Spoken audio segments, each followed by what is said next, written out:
The anime begins in the Demon King's castle, where the heroes group is gathered. Yuga asks if everyone is ready. Mikan mentions that she has researched all the abilities of the Demon King and his followers, and is certain that Yuga will come out victorious. He tells the group to advance, and everyone agrees. At that moment, the castle gate opens, and several servants of the Demon King appear. After defeating them all, the group reaches Yuki's chamber, who asks if they are all heroes, and if they are there to defeat the Demon King. He states that if that is the case, it's a pity, as they will have to defeat him before they go to the Demon King. Mikan throws a fireball towards Yuki, but he easily stops it, saying her magic is weak. Raven then charges at him with his sword, attempting to cut Yuki, but he dodges all the strikes and counterattacks with a kick. Cecilia uses support magic on Yuga, who attacks with Excalibur, but is easily defeated by Yuki's endless darkness magic, and they all fall to the ground. When Yuki is about to use magic on them, he becomes smitten with Cecilia, realizing she is exactly his type. At that moment, Yuki's subordinates appear, asking if they should finish them off. Yuki is startled and comments that he ordered them to stay hidden. Sike mentions that they had been watching the girl on the ground all along and asks what happened. Yuki tries to cover up, saying he was thinking about what to do with them. Duke suggests they should kill them, but Yuki refuses, ordering them to throw the heroes out of the castle. In the nearby human village, they comply, grumbling that it's a drag, and that he will get another scolding from the Demon King. A month later, Yuki is summoned to the Demon King's throne. Izayasir asks how many times the heroes group has challenged him and lost. Yuki answers that it has been 13 times. Zaikir remarks that if they lost to someone like him, they never scared him at all. The Demon King asks why Yuki doesn't just finish off the heroes group. Yuki replies that they are just insects and not worth killing. However, the Demon King says that if he doesn't want to do it, he will assign the task to his subordinates, knowing they are no match for the heroes group, and takes on the task himself. After that, he reflects that the heroes group is strong enough even to defeat the Demon Lord. As he is so strong, it almost feels like cheating. Since he is a demon, he cannot let the Demon King die and decides to finish everything in the next confrontation. The following day, the heroes group returns and says they will put an end to him. Yuga and Raven charge at Yuki but are easily blocked. He uses dark magic on them and throws both against the wall. Cecilia says she will heal them and asks Mikana to buy time. Mikana casts a fire spell, but it has no effect and realizes that Yuki is too strong. Cecilia heals Yuga and Raven. Yuki starts laughing at them, saying that no matter how hard they fight, they will be thrown into darkness every time. Yuga asks for cover for Cecilia and uses the sacred sword technique Excalibur, but is unsuccessful. Yuki says they are not capable of defeating him and makes a proposal. He asks them to leave the priestess behind, and they may pass. Yuga refuses, but Mikana says to accept the proposal, as they cannot defeat him and need to reach the Demon King. Yuga refuses again, and Mikana states that a priestess is not more important than saving the world. Cecilia asks them to go, saying she will be all right. Yuga agrees, saying that shortly after defeating the Demon King, they will come back for her. Yuki opens the door and they advance. When they are alone, Cecilia asks why he asked for just her to stay. Since alone, she is incapable of even scratching him, but she says she will not give up. She uses holy magic against him, and he defends himself, asking her to listen to what he has to say. He introduces himself, but Cecilia does not understand why he is introducing himself to the person he intends to kill. Yuki explains that if he wanted to kill the group, he could have done so since their first encounter. She asks what he wants, and Yuki says he fell in love with her at first sight and asks her to date him. Cecilia is shocked and refuses, leaving Yuki completely depressed. She points her staff at him, saying she will not lower her guard because of this cheap trick, but Yuki does not resist. He says that now that he has been rejected, he no longer cares about anything, explaining that even though he is alive, he can only stay in that place, as he can only leave the castle to attack human villages. And he has no interest in it. Cecilia tells him to stop lying, as all humans are cruel. Yuki reveals that, even though he looks like a demon, he reincarnated from another world. She doesn't understand, and he explains that, on the inside, he is human. Cecilia asks why he obeys the Demon King's orders, and he responds that if he killed the Demon King, he would be the next king, and he has no interest in that. As a result of his choices, he spent days in seclusion, but upon meeting her, he fell in love and kept thinking about her all the time. It was the first time he felt alive, but now that he has been rejected, nothing else matters. Cecilia tells him that if he has a human heart, he should use that power for the good of the people, and invites him to go out into the world with her. Shortly thereafter, we can already see our heroes being decorated for their bravery, as it seems they really managed to defeat the Demon King. King Darth of Clarines is responsible for this, and he needs to to do so, as from now on, a new era begins in which humans can live in peace. While everyone is celebrating, our dear Yuki is in the outskirts of the city, as he plans to get to know this place better to be by Cecilia's side. With this determination, he goes there and rips off his own horn, feeling an absurd pain. Meanwhile, the people continue to celebrate our heroes, but we can notice something curious. The sorceress seems interested in the hero, who, in turn, completely ignores her and pays much more attention to Cecilia, saying it was thanks to her that they won this battle, and let's face it, that's not even a lie. Meanwhile, our protagonist arrives at the Adventurers Guild. He wants to register, but the person at the reception is not very friendly. He doesn't even know what the correct procedure is, but finds a sheet and says Yuki needs to fill out the form with his name, age, and a signature, stating that if anything happens during the job, the guild will not be responsible. This guy ends up registering him as Yuki, 21 years old, delivers his guild card, and informs him that he will start at rank F, the lowest among adventurers. I think this is already common knowledge, but he can rise to rank S, which is the highest, granting him more reputation, better missions, and of course more money, cash, bills, dough. This man named Kleiman doesn't seem very eager to work, but at least he wishes Yuki good luck in his adventure. Later that night, our protagonist completes a few missions, gets some money, and starts thinking about what he can do from now on. But his biggest plan is, once again, to confess his feelings to Cecilia. He wants her to accept his love no matter what, and ends up laughing like a madman once again. And as expected, with his strength, it doesn't take long for rumors to start spreading about a boy who is leveling up at an incredibly fast pace. The best part is that Yuki doesn't stop working. He always goes to talk to Kleiman to take on his missions. This ends up irritating the man since he is not the only one working there, although, according to Yuki, it's precisely because Kleiman, ironically, works especially fast, despite being lazy. What he didn't expect was that Kleiman would also be so curious, as he soon asks who the hell Yuki is. He tries to say he's just an ordinary adventurer, but Kleiman thinks that's nonsense. A week has passed, and he's already gone from rank F to rank D, so there's nothing ordinary about that. Our protagonist gets scared, thinking he will be discovered, but Kleiman says that, well, at least he's not doing anything illegal, so they end up putting that aside. Still, they make it very clear that the reception is not his job. At that moment, a hooded girl appears asking to cancel all those missions. When she turns around, Yuki immediately realizes it's Cecilia and is completely enchanted. Kleiman, of course, also knows her and asks what the hell she's doing there. The girl tries not to draw attention, but tells Yuki that they need to talk, asking him to follow her to her house. And of course, our protagonist sees no problem with that. However, as soon as they arrive at the residence, we notice that the guards are also very fond of Cecilia, especially one of them who, upon seeing a man descend from the carriage, asks who the hell he is. The companion tries to calm him down, but at that moment, Cecilia appears visibly irritated, saying that Yuki is her friend. This shatters the guard's heart,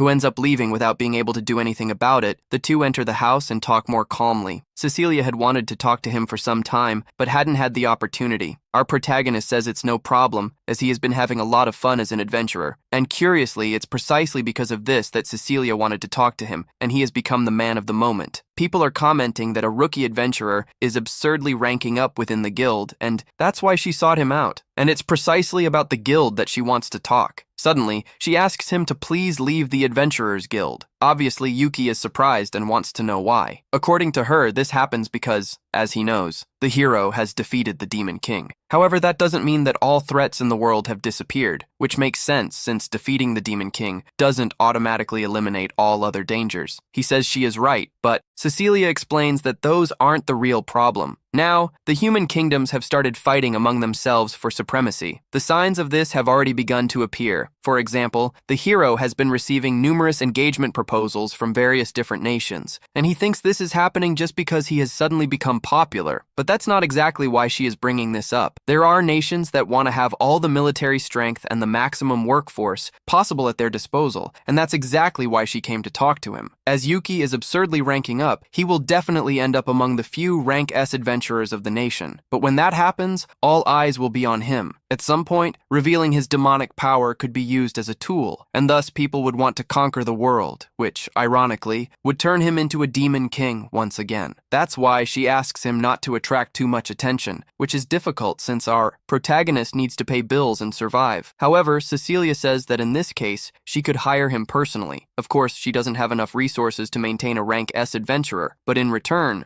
He will do everything in his power for her. She only wants to do this because she truly cares about the peace of the nation, to the point of even bowing before our protagonist, something he doesn't like at all, telling her never to do that again in her life. He makes it clear that even if a beautiful lady appears and confesses her feelings for him, he will never accept, as the only person admired by his eyes is her. This ends up drawing good laughter from poor Cecilia, as he's once again putting on a real show. During the times he was a demon, this makes her feel much more at ease. Then she says he can continue working as an adventurer, or she agrees, and also claims she will try not to stand out too much. At that moment, someone knocks at the door looking for Cecilia. Then we are introduced to Aquarim, her mother. Our protagonist becomes incredibly nervous in front of her. Aquarim apologizes to Yuki for the doorman's behavior and tells him not to worry, as Sophia, one of her maids, will take care of disciplining him. Sophia asks Aquarim how many bones she should leave intact, which leaves both Cecilia and Yuki extremely worried. Getting to the point, Aquarim asks Sophia to step outside for a moment and, alone, asks her daughter if she talked to him about it. Apparently, Cecilia has received several marriage proposals, and to make matters worse, one of them came from the hero. This causes our protagonist to completely lose his patience and start cursing him in the air. The mother clearly notices that Yuki is in love with her daughter, and seeing that it was no longer possible to hide it, he doesn't even try. Then, Aquarim steps forward and asks if in that case he would like to marry Cecilia. Obviously, he was about to say yes, but he notices his friend's expression. Therefore, he holds back and says that he has actually already confessed before and was rejected. For now, he only intends to work hard, achieve good deeds, and when he feels ready, confess. Again, something that is starting to bore the mother a little. It was obvious that she would try to encourage something, but Yuki apologizes if he offended her, and he says he wants to respect Cecilia's feelings. By doing this, interestingly enough, he passes the mother's test, as she would never hand over her daughter to just anyone who came along. Even so, seeing how he behaves, Quarim feels more at ease, realizing that he is not a bad company, and hopes that he will get along with her daughter. With that, she takes her leave, and Cecilia also says goodbye to Yuki. But before that, quite nervously, she asks if he can do her a small favor, to allow her to call him by his name. She thinks it might be too bold of a request since they barely know each other, but it's no problem for her. In return, she will also call him Yuki, which makes our protagonist very happy. Sometime later, Yuki finds himself easily dodging the attacks of a cockatrice, and after cooking it with impact thunder and collecting its feathers, prepares to deliver the mission. He remembers that Clemen had said this mission would take an entire week, but for him, it took just a day. However, suddenly, he is attacked by his old group, and, upon recognizing them, warns Sid not to attack him, because it's Yuki. He makes it clear that he is relieved to see them alive. Still, his old group asks for explanations, since now he seems human. They ask what the hell happened to his horn and wings, revealing that they were very worried about him as he disappeared when the Demon King died. Yuki then reveals that he confessed to the priestess of the hero's group and was rejected, but now he is living as a human adventurer. His old companions are perplexed. Nevertheless, Yuki says that now they can live as they wish. However, they refuse to do whatever they like, because they intend to accompany him. Moreover, they also want to meet his human crush, to which he responds that this will not be possible. But they say that if he can change his appearance, then so can they, and there's nothing to worry about. Yuki is not very convinced, but he ends up accepting. In another scene during dinner, Cecilia scolds him, asking what kind of bastard he is for plucking all the feathers from a harpy, who is still a girl, even if it's to disguise her. And Yuki apologizes. Sometime later, while having small cups of tea, Cecilia comments that they don't seem like monsters, to which Duke replies that they actually are. He is a Dula ram, Rappiness is a harpy, and City is a red. Yuki reprimands him for talking too much.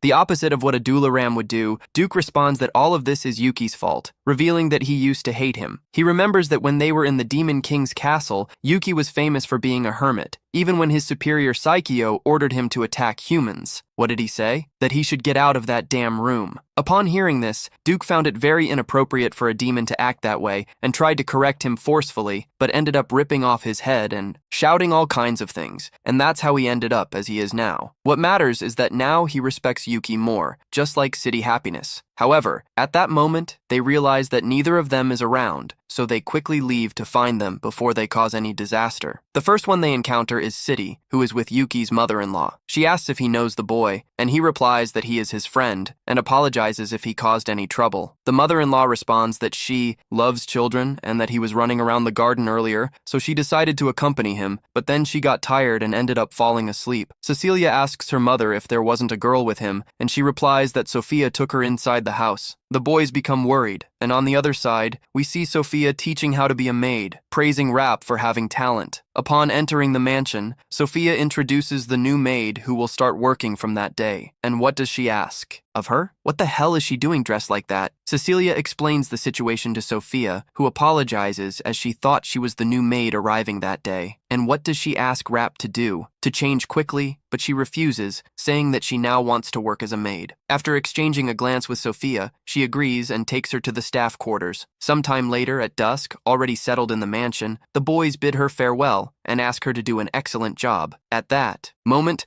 Yuki's mother-in-law approaches to whisper that her daughter, besides working as a priestess, also needs to attend to VIPs, which is why she is very tired. For this reason, she will give her a day off the next day and hopes that he will invite her out. Indeed, the next day, he is already waiting for Cecilia to go out with her. He is clearly a bit nervous, because he knows that this is basically a parental-approved outing for her. When Cecilia finally arrives, Yuki is completely taken aback by her casual outfit and beauty. She is wearing different clothes than usual, and he can't stop thinking about how well she pulls it off. Cecilia notices that he isn't saying anything, so Yuki quickly compliments her glasses. She explains that they are a disguise, because if people recognize her as a member of the hero group, everything would turn into chaos. Yuki easily understands the life of someone famous, saying that it must be hard to live like that, and Cecilia simply apologizes for making him accompany her in this. Yuki immediately brushes off the topic and says he will cooperate with her to make this a good day off. The two walk through the city, and the first thing she notices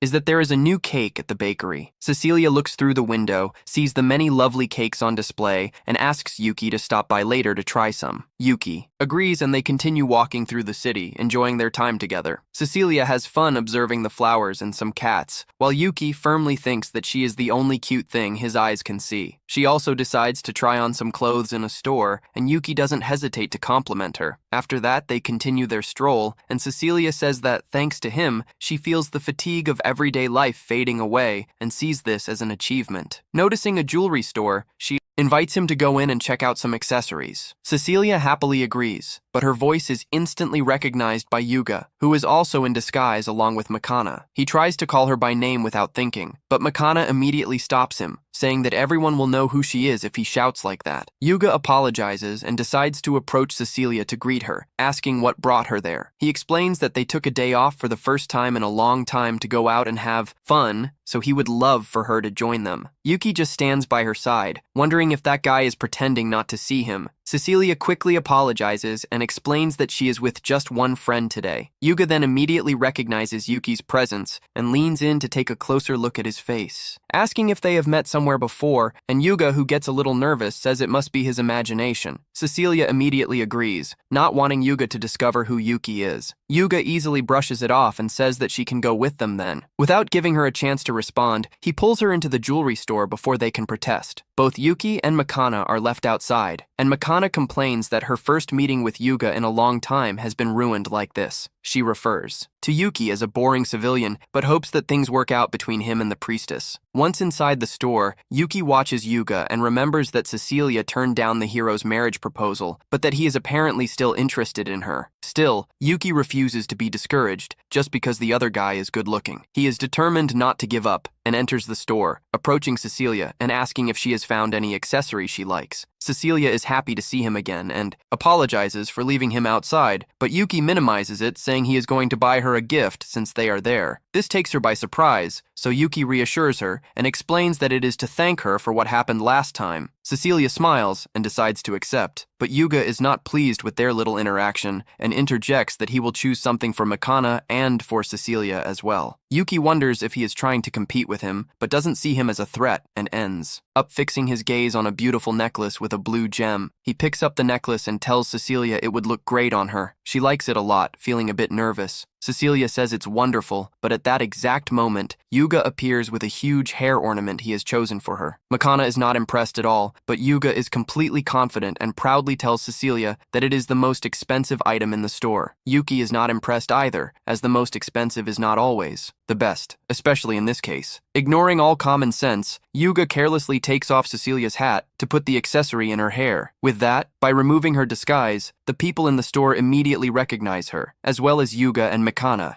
In a matter of seconds, everyone is surrounded by civilians, and Cecilia says it's time to leave the store. The furious crowd takes everyone away, leaving Yuki behind since no one knows him. He starts running through the city, knowing he needs to find Cecilia as quickly as possible. Shortly after, he encounters another crowd, but this time it surrounds Raven, the knight from the heroes group, and he doesn't quite remember, but feels he has seen that handsome man before. A man next to him informs that Raven is the former swordsman of the heroes group who has been promoted to captain of the knights. Then, Yuki finally remembers him as the silent swordsman who fought alongside the hero back then. It seems he is having trouble now, so Yuki decides to help him and shouts that he saw the hero going in the opposite direction. The crowd immediately rushes after the hero, leaving Raven finally alone. Yuki seizes the opportunity to run with him to an empty alley, knowing they won't be found there. Raven nervously searches through his pockets, and Yuki assumes he won't receive any thanks, so he decides to leave and advises him to use a disguise the next time he goes out. Raven quickly stops him before he leaves and is surprised to hear his voice for the first time, as it sounds much more feminine than he expected. He finally understands why Raven can't speak in front of people. Raven asks if he won't mock him since he knows his voice doesn't sound very masculine, and Yuki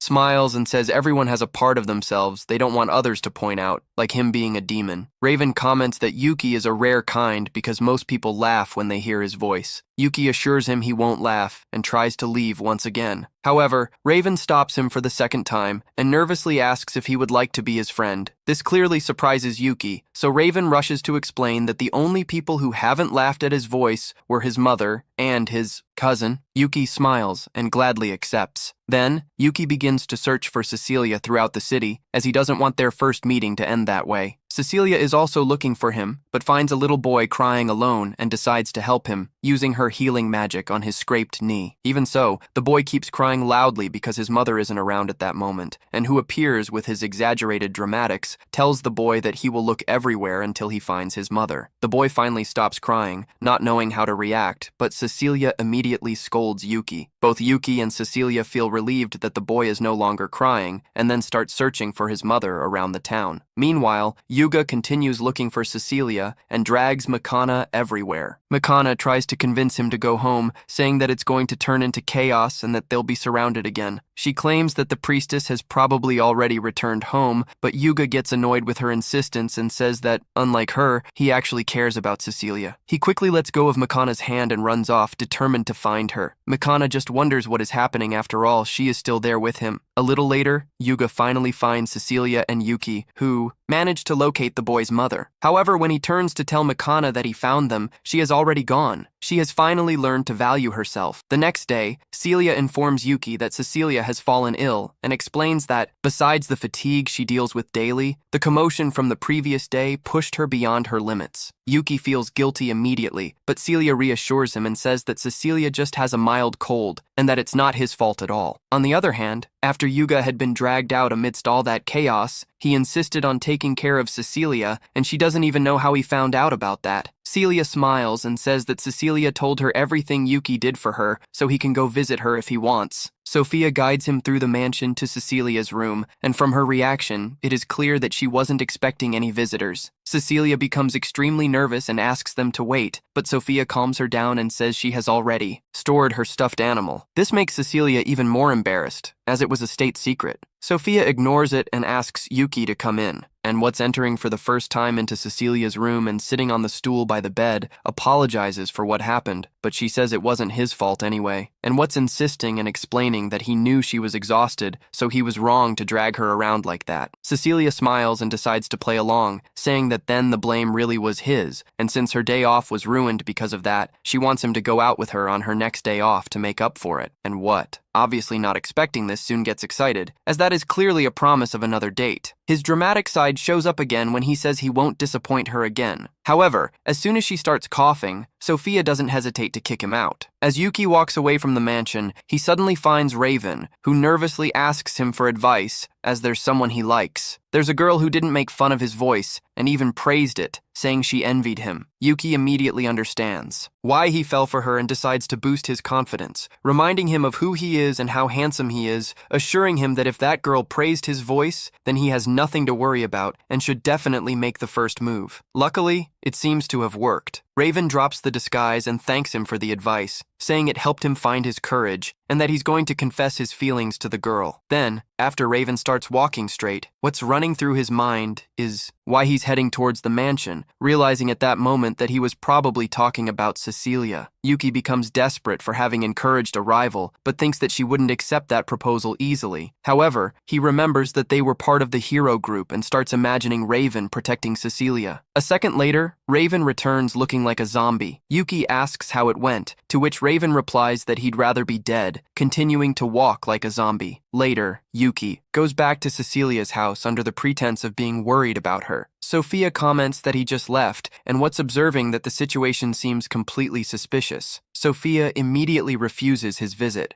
and he sends her to come back another day. He asks if Raven has just left, and the maid confirms, saying he asked to see Happiness. Upon realizing that Raven confessed to Happiness, Yuki is shocked and decides to go see her. Yuki asks if Raven came to see her, and she confirms. Yuki comments that he is her friend and asks if he confessed to her. When Happiness confirms, Yuki asks what she replied. She says she only said impossible, and Yuki is surprised by her insensitivity, but he says if she doesn't like him, there's nothing to be done. Happiness says that's not it, but when bombarded with questions from her captain, she runs off, saying again that it's impossible. That night in his room, Yuki meets with Sick and Duke to talk about Happiness and Raven. Sick asks who Raven is, and Yuki recalls that he was the swordsman from the heroes group. He remembers him as the human who always lost to the captain. Duke asks why Yuki is making a human get close to Happiness, since even if humans say they like her, it shouldn't stir positive feelings in her. Harpies are beautiful by nature, and for this reason, humans capture them as slaves. Additionally, there are many humans who hunt them for their feathers. Raven only joined the Lord Demon's army because Duke saved her from a human trying to enslave her. Sick comments that even with that happening in the past, he believes she doesn't hate humans, as there are also kind humans, and she voluntarily became a maid in the human mansion. Yuki agrees and tells Duke not to worry, as Raven doesn't seem like a bad guy, and Happiness herself must have noticed that. The next day, Yuki goes to the Adventurers Guild and looks for Kleeman. The receptionist, upon seeing him, asks if he is the person who is always talking to the vice master of the guild. Yuki is shocked to hear the term vice master and asks who she is talking about. She confirms that Kleeman is the vice leader and understands what Yuki is feeling. He asks where he is right now, and the receptionist comments that he is hospitalized. Yuki goes to the hospital to visit him. Kleeman thanks him for the visit, and Yuki asks what happened to him. The man replies that he accidentally made his wife angry,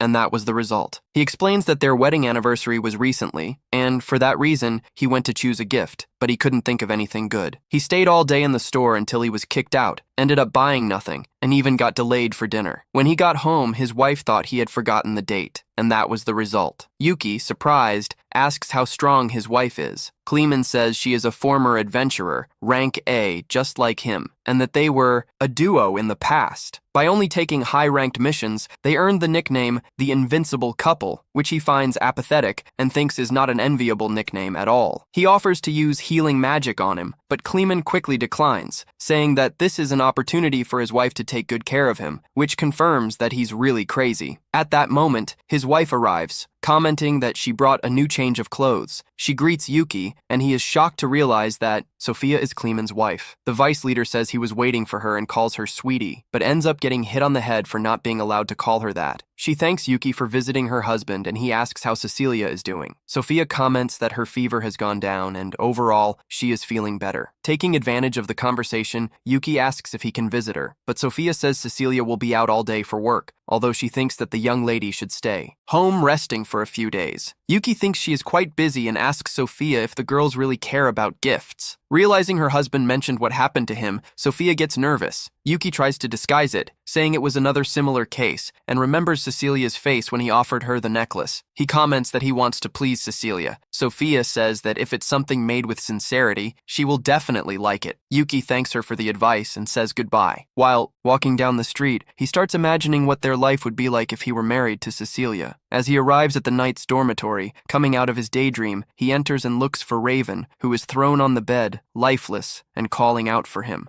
But there is no reaction, so he uses the ultimate card and speaks the name of Happiness, which causes Raven to quickly come back. Raven asks how he knows that name, and he says that they have known each other for a long time, and asks if he has time to tell how they met. Raven recounts that it all started one day when he was patrolling alone. Some thugs were harassing her in an alley. Raven decided to intervene and defeated one of them. Then, when the others saw that he was from the Order of Knights, they decided to retreat. Without further ado, he said goodbye to Happiness, but she stopped him and thanked him. Raven replied that he was just doing his job. Upon saying this, he realized that he had heard her voice. Embarrassed, he was about to leave, but Rapness told him that he had a beautiful voice. Obviously, Raven thought that was absurd. However, Rapness went on to say that it was beautiful and that she envied him for it. After that, she said goodbye. Back to the present, Raven mentions that her uniform looked familiar to him. Then Yuki understands that that's why he went to Cecilia's house. Raven asks if Yuki knows her too, and Yuki replies that he does. Thus, he tells his story. Raven is impressed by his determination and becomes even more depressed about not being able to be like him. Yuki asks him not to think that way and reveals that Rapness has difficulty dealing with men due to past traumas. Raven understands that's why she rejected him, since her sudden confession scared her, and he doubts it's just because of that, but comments that it's still too early to give up. He encourages him to keep going and suggests they go out together to spread their minds. So, they go to a store where other couples are buying things. Raven asks Yuki if they won't look strange, but that doesn't concern him. Then Yuki sees that Cecilia's gift is still there and buys it, hoping she will like it. At that moment, he sees Raven looking at what to buy for Happiness. Raven approaches, pointing out a flower-shaped ornament, saying it would look perfect on her. He wants to buy it, but wonders if Happiness wouldn't be scared to receive a gift from a man she barely knows. Yuki, as a love expert, comments that if he does it from the heart, for sure, she will appreciate it. Raven doesn't fully believe it, but is sure that Happiness will like the design and decides to give the gift when he sees her again. So, he buys it, and not wanting to speak, writes on a piece of paper that he will bring it. At that moment, Makan appears recognizing Raven and Yuki as companions of Cecilia. Makan teases them for being in a place like this. However, Yuki responds that they came to buy a gift for their beloveds, although Raven didn't want this to be revealed. Knowing this, Makan confirms that Yuki is interested in Cecilia, but is even more surprised with Raven. Since he doesn't respond, Makan understands it's her fault for laughing when she met him. In that instant, they notice that the entire store is looking at them, so Makan invites them to talk somewhere else. Yuki was about to refuse, but Raven asks them to accept, and so they go to a food place. However, instead of talking, Yuki and Raven start eating to avoid saying anything more. Maiken then comments that she intended to give information about Cecilia, which ends up convincing Yuki. Maiken asks how far he has gotten with her. Yuki tells that they are still nothing, and that Cecilia receives many marriage proposals, like that of the hero. Mikan knows that the hero has already been rejected, as he always makes Cecilia angry. He intrudes when she is changing and when she is bathing, besides always being surrounded by women. Mikan warns Yuki that it is very dangerous to irritate Cecilia, so he must be careful. After that, the conversation turns to Raven. However, Yuki doesn't want Mikan to meddle in his love, but she wants to help as well. Plus, she has no one to talk about these things. Raven deduces that she also needs help and comments that Yuki is good at giving advice. Thus, Mikan shares that Yuga is upset with her for something that Raven also knows and makes Yuki swear that he won't tell anyone. Then she reveals that they lost many times in the Demon King's castle. Yuki, who already knew all this, doesn't know how to react. She tells that whenever they lost, they were healed and thrown into the nearest village. However, they also lied to that people, saying that they returned to prepare better and protect the hero's honor until the resources ran out. Then, the demon proposed that they leave Cecilia behind, and she did not hesitate to convince the rest of the group to accept the deal. Now, she believes that Yuga will never forgive her for making such a cruel decision, and although he says nothing and acts joyfully, she can feel it. She asks Yuki if he also hates her, as she almost caused the death of the priestess he loves so much. Raven asks Yuki not to blame Mikan. After all, he is also to blame for not voicing his opinion when this happened. Yuki thinks he is the cause of everything, since he even made the heroes' group drift apart. In light of this, E asks if they have told Cecilia what they feel. Mikan replies that no, after all, she doesn't think it's appropriate to say that she sacrificed her to protect Yuga's honor because she was in love with him. Therefore, E asks if she intends to continue living with this discomfort and urges her to think a little more about it. Mikan agrees, thanks them for the advice, and bids farewell to both. After hearing all of this, Raven comments that he also does not want everything to end like this. Thus, they decide to talk to Happiness. Upon arriving at Cecilia's family's residence, Duke comes out to the garden, and E takes the opportunity to introduce Raven, but Duke recognizes him as the guy who declared his feelings to Happiness. Becoming defensive, Duke asks why he has come, wondering if he wants to be rejected. Again, E asks him to calm down and apologizes to Raven. He explains that Duke is a friend of Happiness and is concerned about her. Duke then asks Raven what his intentions are, making it clear that he will not allow anyone with bad intentions to approach Happiness. Raven remains silent, which irritates Duke, who recommends that he leave as he does not trust a weak guy like him. Yuki was about to say something, but Raven interrupts him. Being sincere, Raven admits that he knows nothing about Happiness and doesn't even think about what he should say when he sees her. Duke exclaims that the normal thing would be to say he would protect her or make her happy. Raven replies that those would not be his words. At that moment, they see the girl talking to Sick. Duke loses his patience and says to Raven, to put it in his own words, Raven gathers his courage. Thus, we see him approach, apologize for what happened last time, and take out a small gift. He asks her to accept it and allow him to be her friend. The scavenger Cora accepts the gift and says that if it's only to be friends, that's perfect for her. The redhead feels joy, and the scene ends with him expressing his gratitude. Well, if you've made it this far, comment the word advice, so I know you reached the end. On another day, we see Yuki completely dejected. Sick asks him to go to Celia's mansion, but he doesn't want to go because Cecilia isn't there. He mentions that it's been a whole week since he last saw her, as the heroes group has been very busy. Cecilia is traveling through villages to tend to the wounded. Raven is the captain of the knights, Miyaka is the royal court mage, and Yuga is dedicated to diplomacy and monster extermination. He thinks that such a dispersed group doesn't have time even to talk, and he blames all this on Yuki. In the midst of the boredom, Sick sits on him and says he's only there because Duke was recruited by Raven. Just then, Rap enters the room to deliver a message from Cecilia, saying that she will be home in the afternoon. This makes Yuki overjoyed, as he will finally be able to give her the necklace. With some time still left until the afternoon, Yuki decides to kill time in the city. There, a fortune teller reveals to him that today he will have a lot of bad luck, but Yuki ignores the warning, as he will see his beloved, and there is no better day than this. After that, he goes to a store where he is attended by a muscular man. He is the brother of the usual clerk and is covering the shift today. Yuki asks for some sweets to take, but the man ends up crushing everything against his chest, wishing he would come back soon. Yuki leaves completely startled and realizes that the food has been destroyed, although it still tastes good. Shortly after, he trips over another muscular man and then nearly steps in excrement, starting to think that today will really be a bad day. Just then, a boy runs by with his skewer, bumps into Yuki, knocks everything to the ground, and starts crying. Yuki asks him to calm down and buys 2 skewers, urging him to be careful. After that, he bumps into a thief. Yuki realizes that the guy has stolen his money, so he chases him, jumping and kicking him. When he retrieves his bag, Yuga appears thinking he is a thief. Yuki tries to explain himself, but Yuga starts attacking him. Even dodging the blows, Yuki's bag ends up torn. When he tries to escape, the guards block his way. Yuga approaches and orders him to surrender. With no other option, Yuki ends up giving in. Already in prison, he feels depressed until he hears a familiar voice asking if he misses living locked up. Yuki realizes it is Duke.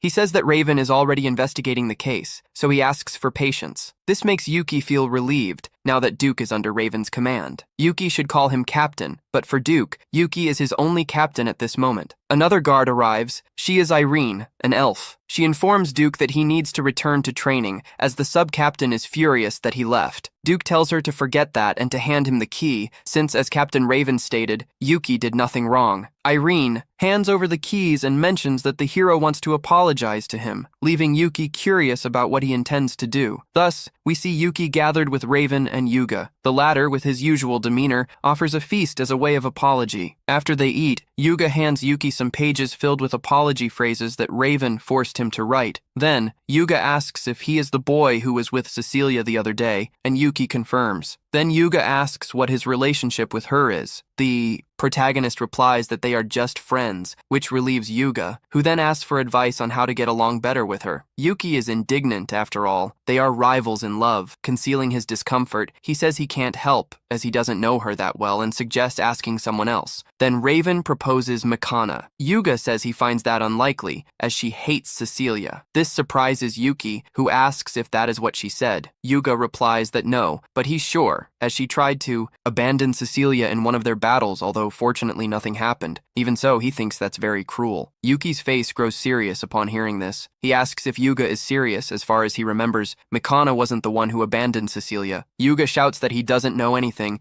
but Yuki reveals that Mikana told him everything while crying, saying that actually it wasn't her idea to abandon Cecilia, but rather a proposal from a powerful demon against whom they couldn't stop losing. Even so, Yuga says that he always opposed it, and that Mikana insisted on accepting. Faced with this, Yuki responds that Mikana cried when she told everything because she felt guilty. This seems absurd to the hero, which reinforces that it was she who insisted. Yuki loses patience and shouts for him to remember, for in the end, the final decision was his. Despite this, Yuga refuses to accept the blame. Raven then intervenes, asking them to accompany him. Thus, Yuki demands that Yuga stop blaming his companions and take responsibility for his actions as the hero he is. In light of these words, Yuga begins to cry and apologizes. The hero calms down. He then shares that he has known Mikana since they were children. She has always been very hardworking and scolded him when he was wrong, but even so, she has always been by his side and supported him all this time, even when he was chosen as a hero. Now, aware of what he has done, he wonders what he should do and recommends that he continue to let her scold him. After all, she cares about him, and if that doesn't work, he can just think of something else. Yuga thanks her and decides to go apologize, but feeling unsure about going alone, he asks both of them to accompany him. The three, holding hands, walk to Mikana's house. Yuga thanks them for coming with him and gathers courage to enter alone. They encourage him, especially Yuki, since this way the division of the group would finally be resolved. However, Yuga is too hasty and enters Mikana's room without knocking, just as she was changing. The screams can be heard from outside, but Yuga doesn't leave and asks her to listen to him. He has finally realized that he did something terrible. He has always caused trouble and still blamed her for the decision to abandon Cecilia, now saying he is very sorry. He thinks that simply asking for forgiveness is not enough, but believes he can start with that and begs her to continue scolding him. This disappoints Mikana, who comments that he barged into her room while she was changing just to ask her to scold him, questioning if he has become a masochist. Then, she gives him a punishment for being a pervert. Meanwhile, Yuki leaves, leaving Raven in charge of the situation. On his way to the mansion, he crosses paths again with the fortune teller from before. Once again, Yuki ignores her, but the fortune teller comments that his destiny has just changed, perhaps because of the good deeds he has done. Along the way, Yuki meets the man from the shop and his sister.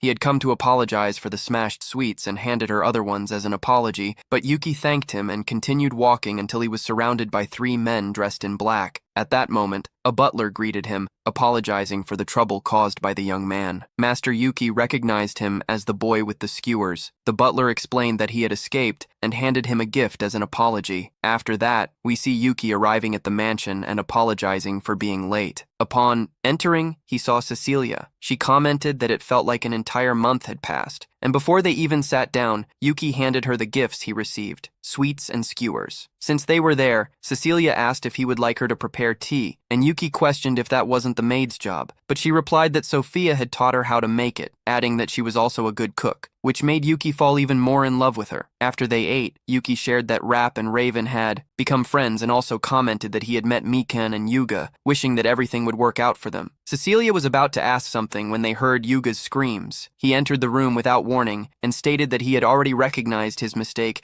and wanted her to reprimand him. However, Mikan hit him, saying that he had already told her that. She explained that everyone had come there to apologize and realized she was out of place. so she left. Mikan directly apologized to Cecilia, regardless of the reasons. The truth is that they abandoned her. They were all cowards and left her alone with that demon. Cecilia asked them not to worry. At that moment, it wasn't just her life that was in danger, as it also must not have been easy to face the Demon King without a healer. Then the battle was shown. In reality, they defeated the Demon King with overwhelming superiority. As soon as the battle ended, McCann rushed back to look for Cecilia, finding her by chance along the way. Seeing that she was fine, she collapsed unconscious in her arms. Cecilia recognized McCann's effort in trying to come back for her. Moreover, she acknowledged that there were no other alternatives, so no one did anything wrong.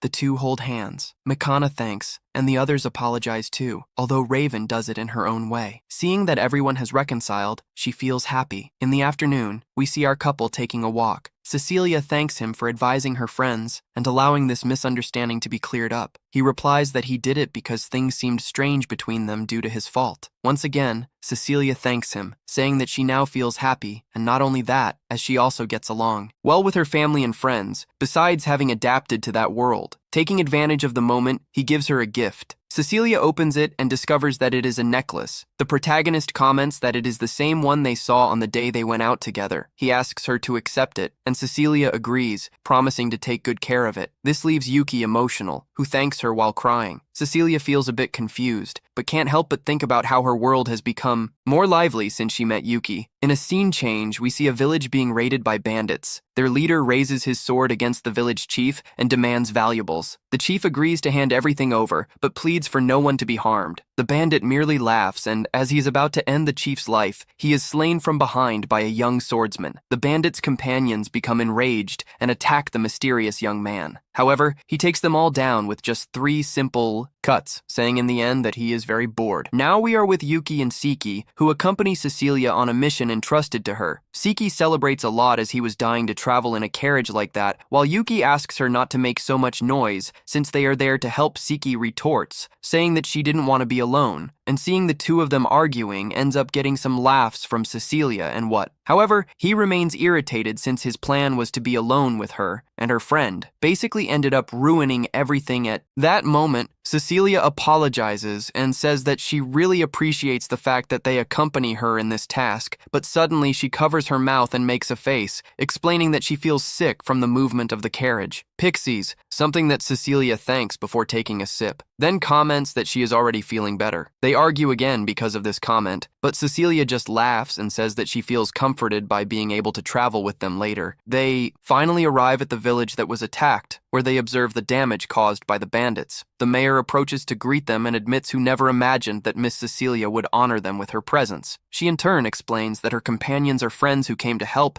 and assures them that they can trust their skills. After that, the 3 join the others to take care of the injured, helping in whatever way possible. After a while, the mayor comments to Yuki that Cecilia is an extraordinary person. Yuki agrees fully and says that it is lucky that no one lost their lives. The mayor confirms and explains that the criminals fled suddenly because someone attacked them without warning, and what one wonders if it could have been an internal fight, but is distracted when he notices that Cecilia continues treating the injured, even though she has a bad expression on her face. So he approaches and suggests that she rest a little, but Cecilia refuses, saying that she is fine. Yet Yuki decides to use Rolabelle on her to make her sleep. And when holding her in her arms, she explains to those present that she just fell asleep, asking for a place where I can let her rest for a while. Then Cecilia wakes up in a bed, and upon realizing what happened, she immediately gets angry, making Yuki nervous while she asks if he didn't hear what she had said, and he apologizes for having used magic to do it. Sleeping without warning, and Cecilia points out that ignoring other people's wishes is something very wrong. He defends himself by saying that he couldn't let her continue like that because she was about to faint. Cecilia ends up agreeing, calming down, but asks him not to do that again. Yuki promises and tells him that they will take care of the injured in her place, which makes Cecilia thank him much more cheerful, leaving Yuki surprised by how cute she is. Soon after, the mayor enters the room, and after apologizing for bothering her, tells her that there is a young woman called Uncle who lives nearby, and I would like Cecilia to come and see her. He explains that luckily her uncle is not injured or has suffered anything, but she was born with very fragile health, spending most of her time in bed, which worries them a lot. Cecilia accepts the request, and then the three go to visit her. After properly introducing themselves, they explain that the mayor asked them to go there before the uncle can say anything. She starts coughing a lot, so Yuki asks Sike to take care of it. Sike delivers some medicine, and after taking some, Uncle comments that he believes he is feeling a little better, thanking him for the medicine still. So he says that feeling good must be thanks to the guardian deity, as they don't know what it is about. Uncle explains that it is the divine statue that is nearby. She says that when the village was attacked, he ended up falling asleep while returning from taking offerings to the statue, but nothing happened to him. He also says that it wasn't the first time something like this had happened, because when he was just 7 years old, he went through something similar. She was about to be attacked by wild beasts when the guardian deity appeared. To save her, convinced that it was a divine intervention, she talks about it with joy. On the other hand, Cecilia realizes important details such as extreme drowsiness and a dark ray, which seems very suspicious. So they ask their uncle to take them to the statue. When they see what it is, the three agree that the appearance, it's evil. Uncle tries to complain about that, but her health worsens and Cecilia takes her back home, leaving them alone. Yuki comments that it is quite obvious and that it is a gargoyle from the Demon King's castle, and suddenly the gargoyle attacks Yuki with a ray of darkness that he dodges without difficulty when he tries to say something to himself. He realizes that she has already attacked and disabled the gargoyle with ease. The gargoyle says that if they are going to kill her, that they do it right away, even if you don't have any problem with that, and which explains that they just want to talk and asks her to attack, then reminds the gargoyle that she was the one who attacked them first. Gargoyle apologizes and asks why they find it strange that a gargoyle ends up becoming the guardian deity of a village. She explains that she was created to protect a sanctuary, but that one day bandits. After that, these same bandits began to terrorize the village, and she decided to grant divine justice, so the people began to treat her as their guardian deity and as their reward. It was good. She didn't see any reason to complain. However, currently only that girl continues to visit the place since she was saved from some monsters. Uncle started to go every day to clean the sanctuary in the day before learning about the bandits. The gargoyle kept her safe after hearing the whole story, and which concludes that she has no intention of harming any human before they leave, but he asks a specific favor to Sik at nightfall. Yuki walks alone with Cecilia through the forest and tells him that he went to the installation because he was sleepy, hiding the fact that this was a request, how everything worked out. He thanks the heavens for finally being able to be alone with Cecilia. Cecilia says she doesn't like the idea of leaving monsters loose around, but she also doesn't see that she is causing problems for the people of the village, and the one who agrees with this and says that as the gargoyle has behaved well, so far, he does not believe that anything bad will happen with this. Cecilia agrees to give the she the benefit of the doubt, closing the subject. After that, the two remain completely silent, and Yuki wonders in her mind what she should do without having the slightest idea what to say. Some seconds later, Cecilia trips on a root that sticks out of the ground, but Yuki reacts quickly and catches her in time. As expected, the two end up becoming much closer than before, but after a brief moment of tension and embarrassment, they quickly turn away out of shame. Yuki advises that she be more careful, as the paths are dangerous at night, something Cecilia accepts in addition to thanking him. A short time later, in the village, the alarm sounds warning that the bandits are attacking again. Causing chaos everywhere, they demand that the residents hand over all the money and food they have, but luckily, Yuki, Cecilia, and Sik are present this time and refuse to accept such atrocities. One of the bandits treats them like simple brats, but Yuki tells Sik to take care of them. Even though she has just been woken up from her nap, Sik jumps up and skillfully knocks out two of them with kicks, knocking down others with his dagger. Without wasting time, Yuki uses Stormblow, creating a whirlwind that throws a group of bandits into the air when he hits them squarely. Suddenly, one of them attacks him from the side flank, trying to surprise him, but Yuki blocks the blow with magic without difficulty, causing the enemy to also be thrown by the air pressure without being distracted at any point. He electrocutes the bandit who tried to attack Cecilia from behind, and she thanks him for protecting her despite managing to defeat all the bandits nearby. The three realize that something is happening further on, precisely in the direction where the sanctuary of the guardian deity is. Worried Yuki asks that Sik go and check the place. At that moment, a large group of bandits gather in front of Yuki and Cecilia, and one of them warns them not to underestimate them, saying he doubts they can face them alone. Upon hearing this, Yuki responds that against all of them, he is more than enough, and then uses Hyperstorm, launching a medium-power tornado that uses shipping into the air. Shortly afterwards, the bandits are immobilized, resolving the attack. Meanwhile, the uncle, in tears, asks the guardian deity to hold firm because she was seriously injured because of an unexpected attacker, the swordsman from before. As for Sick, she ends up being overcome by that same enemy, and upon realizing that Yuki and Cecilia are falling apart, approaching, he pushes him away with a strong kick, commenting that he seems to have hit the jackpot.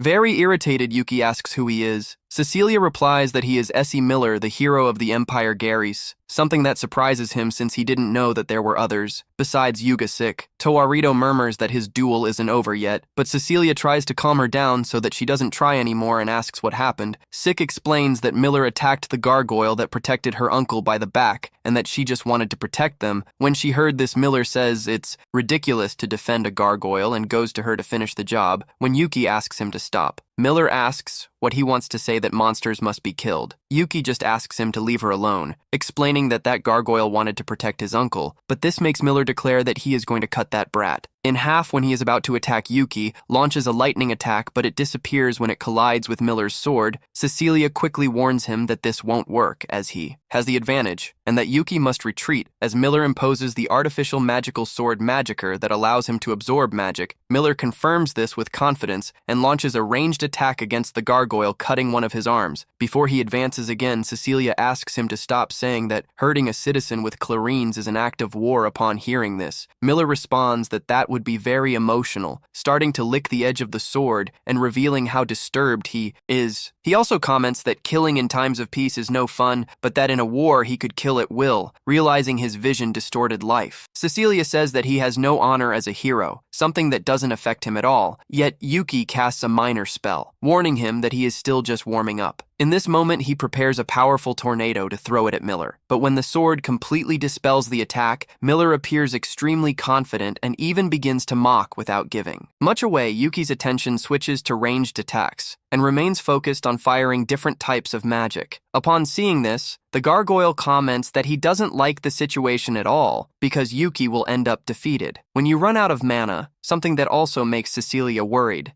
However, from then on, Yuki begins to use superior magic, the first being Bling Plasma, creating 2 large explosions on Miller's sides, which again had no effect on his defense in the face of Miller. Says that Yuki must be very ignorant to keep trying, but without losing his cool, Yuki responds that it's time to get serious, and suddenly he fires 2 lightning bolts. Intensity with both hands colliding with Miller's sword, he asks Yuki not to contain himself, recognizing that he has enormous power for a human. Yuki continues using his magic without stopping, and in the midst of Miller's mocking comments, his expression changes when he notices that the edge of his weapon begins to break. Although Yuki reminds him that it is an artificial magic sword, suddenly Yuki intensifies the release of magic in his attack, destroying the sword once and for all. As soon as this happens, he shortens the distance and uses Storm Blow, a punch imbued with magic that hits the enemy's face. Miller and throws him against a tree due to the force of the impact. At that moment, Miller opens a wicked smile, creates a spear of light, and throws it with force. Yuki blocks it without any problems, but realizes that the attack changes direction and heads towards the gargoyle, however. Instead of hitting it directly, the uncle puts himself in front to receive the blow with pain. The gargoyle asks the reason for that. While the uncle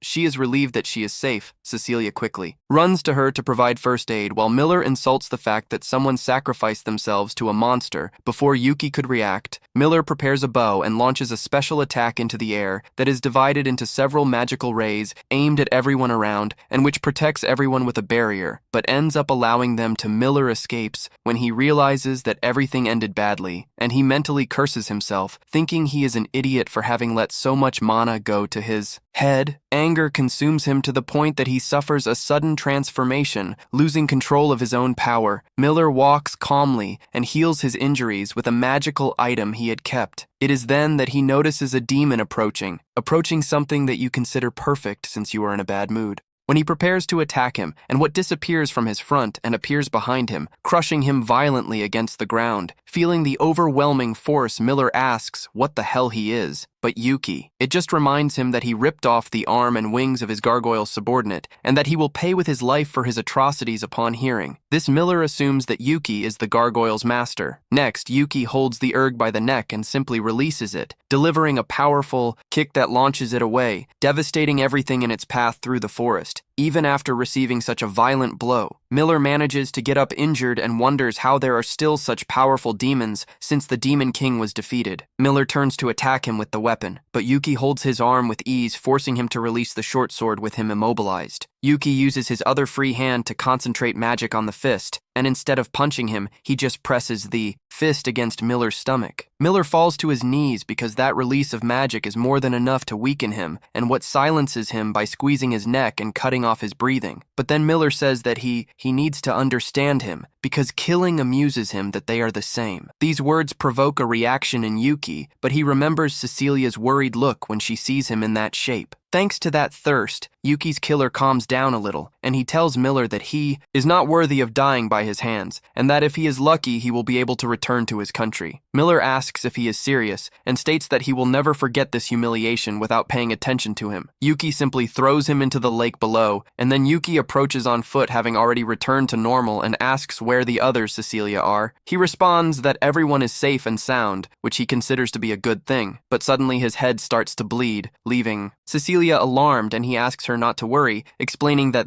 it happened because he pulled out the horn that had appeared, and without hesitation, he uses his healing magic on it. I feel immediate relief, and he is grateful the next day. Uncle explains to the group that he wants to go to Minerva because she wants to find a way to cure the guardian deity. Later, Cecilia recommends her uncle to her mother to work, and she accepts without any problems, trusting her judgment with everything settled, and what asks permission to leave the statue there. But Cecilia angrily refuses, saying that it is very ugly, which ends up making her uncle sad. With the achievement of leaving the gargoyle in the room, Yuki, uncle, takes charge of making it shine while carrying out its maintenance. But when he finishes, he starts coughing a little. This makes them ask if he is well, and also clarify that he doesn't need to come every day. He ignores this and asks where Yuki is, something that surprises the gargoyle, as it is unusual for her not to have noticed that he left, and that, in fact, said he would go to the castle. Here we see that both Yuki and Cecilia attend an audience with the king, where the long-haired woman at his side, named Sylvia, announces him as King Dars of Taclarines. Because of the way he speaks and what he thinks, whether they are humans or demons, all the kings in this world are arrogant. However, Dars leaves aside this seriousness and comments that it was too formal, and, laughing, he proposes to speak in a normal way, something that Sylvia rejects. After that, Dars apologizes and gets straight to the point, telling the two that they expelled the hero Miller and a group of bandits, thus saving the village of Dagas. That's why they will receive a bonus. Cecilia immediately says that she doesn't want anything in return and that she just did what she had to do. The king considers this very and respects her stance, so he decides to ask Yuki the same. Suddenly, he stands up to clarify that the only thing he wants is something that not even the king can grant, as it is a desire that he needs to achieve on his own. This catches the attention of Dars, who asks if it is about money, but Yuki replies that it is not. As he likes to joke around, Dars then asks if it would be a harem or even the throne. However, Yuki makes it clear that it is nothing like that, stating that the only thing he longs for is Cecilia's love. After making this announcement in a dramatic way, a long and awkward silence takes over the great hall. Meanwhile, Cecilia is perplexed and quite flushed with embarrassment, without ever having expected anything like this. After a few seconds, the king just lets out a laugh, agreeing that it really is something he can't give her. Despite this, already at Cecilia's residence, he immediately kneels down in front of her to apologize. She reprimands him, saying that it was the right place to declare your love,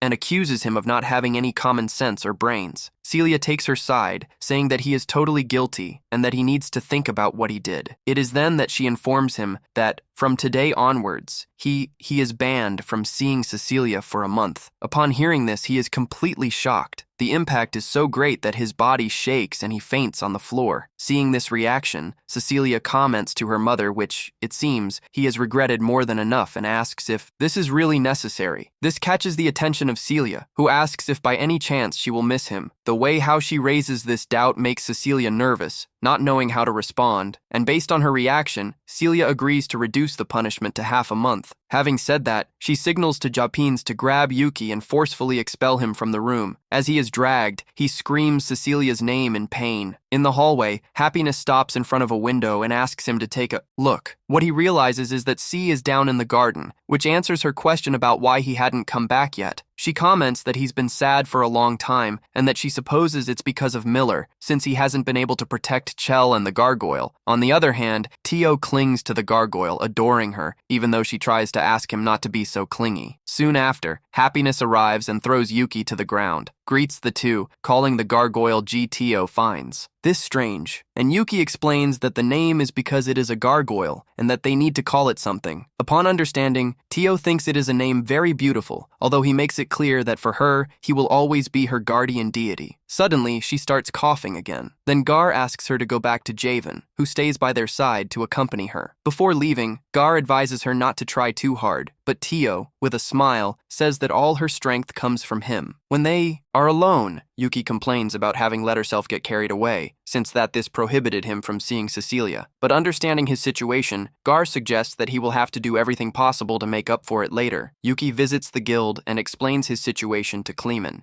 desperately asking him to give him all the work available, accepting anything as long as he can become a man worthy of Cecilia. But later on, we see Cecilia serving 2 cups of tea in the garden, asking if what's going on. Then her mother arrives and asks who the other cup of tea is for, since she was alone. Despite being taken by surprise, Cecilia replies that it's for herself. Celia accepts this without question, and comments out loud that it will soon be half a month later. Cecilia says she doesn't know what she's talking about. Even so, Celia wonders what Yuki will be doing it, and Sophia informs her that, according to her husband, he has been working a lot. Cecilia is very happy to hear this, and Celia realizes this just by looking at her daughter's face next to Yuki. He returns home after his routine. Gar asks if he went back to work all night, and Yuki explains that it's because he'll soon see Cecilia again, which makes him very excited. Side, Gar comments that there is something he wants to talk about, and without prior warning, adopts his real form, making it clear that the injury is worse than he feared. Yuki is quite impacted by watching him, as he realizes that he is deteriorating. Garly says that, it seems, he only has a few days left to live. A little upset, Yuki asks why he didn't say anything, before Gar clarifies that this isn't the case. Would have changed nothing, and that is why she wants him to take care of Tio, especially since she has not yet fully overcome her illness and could faint at any moment. Understanding his intentions, he accepts without any problems to take care of Tio, which Gar is grateful for, as this way he can leave without remorse. Suddenly, he is interrupted when Yuki promises that she will save him, using as an excuse that room would be empty without him, and that it would be necessary to have him there as a work of art. Shortly afterwards, Yuki talks to Duke to tell him about this problem, and he explains that Gar can solve it eating Magicida, and Yuki is surprised at how simple it seems. So, he thanks him and hurriedly runs away. Duke tries to stop him to clarify that he hasn't finished explaining the details yet, but ends up letting him go, since Yuki doesn't listen to him. At that moment, Cecilia runs to Yuki to stop him, warning him that something urgent has happened to Uncle. The two arrive at her room. Yuki asks herself how she is. He responds that the situation is serious, as the fever is not going down, and Cecilia knows that magic cannot eliminate the disease itself. Seek adds that his uncle loses his strength very quickly, and that the medicine will only give him a little more time. Yuki asks if there is anything they can do, so Siki explains that they are missing ingredients, the twilight herb being needed. As Yuki doesn't know it, Cecilia explains that it is a plant with flowers that only grows in places rich in mana, and Sika adds that it doesn't grow in Minerva, the which is not good. Even so, Yuki firmly declares that he will resolve this, and Cecilia decides to help him. At that moment, Yuki also mentions Gar's case, causing the uncle to react and ask if anything happened to the deity. Seek stops her from getting out of bed, saying that she needs to rest, and tells Yuki that he will keep an eye on her. When the two leave the room, Yuki asks Cecilia, where can they find the magicite? She responds that the Merchants Guild must sell valuable materials, but when they are about to go, they are surprised to see Celia in front of them, who quickly tries to take responsibility for being together, and Cecilia does the same. To their surprise, Celia asks them not to worry, as she knows they were worried about their uncle. Kindly, he asks them to do what they need to do. When they arrive at the Merchants Guild, they discover that there is neither magicite nor twilight herb, as they are scarce materials, and what is left with soon after, Kleeman arrives to ask the attendant if his matter has already been resolved, receiving the answer yes, with the delivery of the order form. Next, Kleeman tries to say something to Yuki, but he immediately interrupts him, saying that he refuses, assuming that he wants to give him a job, and that at that moment he doesn't have time for that. Upon hearing this, Kleeman approaches and asks if he needs magicite and twilight herb, and explains that if that is the case, there is a mission that consists of eliminating a monster in a magicite mine. As a lot of humans accumulate there, the twilight herb also grows in this place. Once they discover this, Yuki and Cecilia look at each other and accept. Without hesitation, participating in the mission later, they leave in a carriage together with Kleeman and Sophia. Yuki complains that it will take 2 days to reach the mine, but Kleeman clarifies that as he was in a hurry, he got an express carriage, something he should be grateful for. The next day, Sophia asks if everyone is ready to leave, but Yuki and Cecilia worry when they see her leaving to the girl dressed as a maid. She explains that it is a custom-made combat outfit, and adds that her husband dislikes the way she looks wearing the maid's uniform, leaving her too quite impacted by this unexpected information. Without further ado, they begin the journey, and when they advance far enough into the mine, they encounter the mutant rock eater that doesn't stop eat magicite. Shortly after, he notices their presence and without hesitation starts throwing huge rocks at everyone. Yuki takes charge of pulling Cecilia out of reach, while Sophia uses her speed to dodge, and Kleeman protects himself by summoning his creatures. For a few minutes, Yuki and Cecilia use different spells to contain the monster, but due to his absurd strength, he manages to dodge, break free, and continue attacking aggressively. So, Kleeman explains to Yuki that he is going to cover Sophia with fancy games so that they can enter through the monster's mouth and kill him from the inside. Plan, Cecilia worries, as it doesn't seem like the safest plan in the world, but Sophia guarantees that hand-to-hand combat is her specialty. Kleeman even boasts, saying that his wife is the best in the world.